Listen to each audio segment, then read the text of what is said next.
what we may see between Lydia and Styles is a kind of bonding that isn't romantic. Yeah. Like the response but he's going to start knowing her not simply as a crush, but as a person. That's good. The way that teenage boys eventually have to grow up. We have our crushes as teenage boys, and then we get to know who real people are and what they can, and their value as people, and her smarts and her abilities to actually help solve these mysteries as well. Yeah. Scott and Styles both have spent a lot of time the last 2 seasons trying to win the girl. Are we going to see a reversal of that, where the girls realize, like, these dudes are awesome? Like, that was a werewolf. I think so.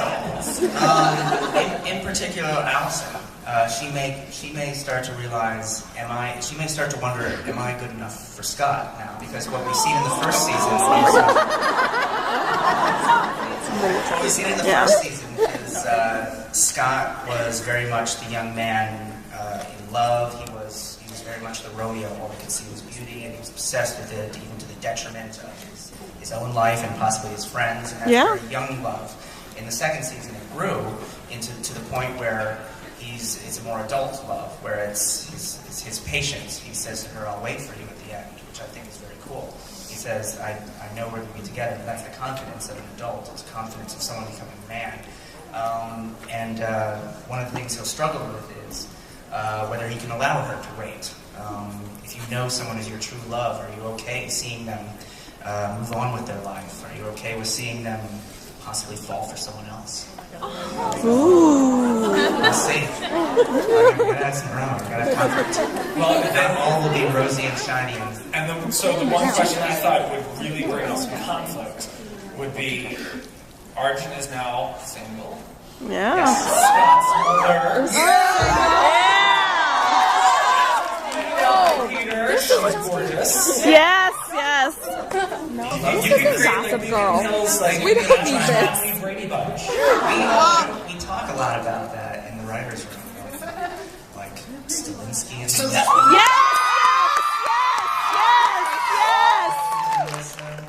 Stilinski and Argent. As Tyler Hoechlin was quoted once, it could go any way on the show.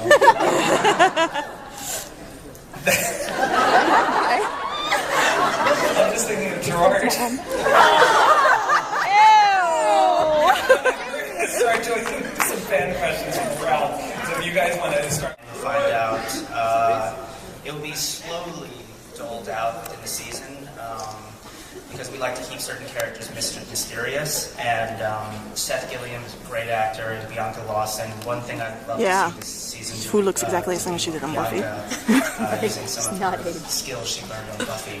Yeah! Woo! There's a tough chick there. Yeah. To see her fighting, but you will definitely learn more about her. I know, right? I don't tell too much. Thanks. I don't think I've ever worked with a guidance counselor. Ooh, yeah. Read the script, Tyler. Watches television. I am very sick and tired of seeing stories of white dudes coming out over and over and over again. And in your show, the character of Danny really touched something. In that not only is he a queer guy of color, which is never on television really, but his story has nothing to do with coming out, and his friends are very accepting, and it's already at a stage where Styles can tease him about randomly checking out guys, which you never see queer characters allowed to randomly check out straight people. That doesn't happen. So what I really wanted to know is if Danny will be becoming less and less of someone in the background where we kind of hear about his breakup with his boyfriend, and we never actually see it, and actually a character we see more, especially since Jackson won't be around.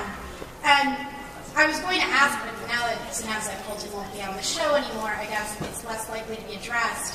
I was wondering if the narrative would ever deal with the fact that Danny's a very true friend to Jackson and was always there for him.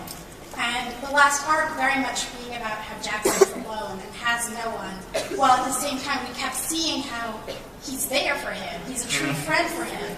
Will there be any sort of resolution to that kind of dangling plot thread? And And will Danny be featured? Well, it may be more difficult now to delve into that plot.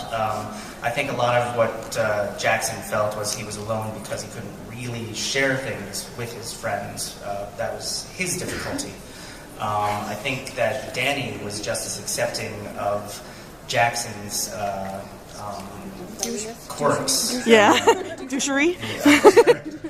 Of his selfishness, and was always trying to look past that and see the real person inside, which Scott recognized as well when he said he doesn't have anyone. As far as Keahu, he's a good friend of mine, and I hope we can use him more in the season. I will say we didn't intentionally have him as a main character in the first season. Because it wasn't a character that was created as a main character. So some of the reason that you see him on the periphery is that we have our core cast of 6 that we have, which we were trying to focus on, and sometimes into the detriment of secondary characters. So hopefully we'll be able to use him more. So we'll have to see. But we are introducing other queer characters as well. Yay! And you want to hear some cool trivia? Yeah. The guy that plays Danny's boyfriend is his assistant, who we were talking about earlier. All right, last question. We got literally seconds, so you're a big fan of the show, you're from another town, ask your question. My name's Ariel. But before I ask my question, the girl behind me who really wanted to talk but didn't get the chance to, wanted to know what your favorite episode to write was.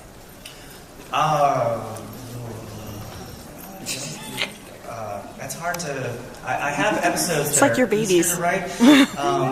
There's one episode last season that I was really happy with the way it came out, and that was the rave episode. Raving. Yeah. It felt like it really flowed together when it was finalized, and I'm thinking of actually releasing that script online so that you guys can actually see us. Sweet. Sorry. And your question? And my question is, does any of the cast have any weird before filming rituals? Do they do anything really Yes. like when he was making all the Always to faces? get pissed off at the heckler. What does he do? Yes. Needs a 20-minute warning before he puts on his pants.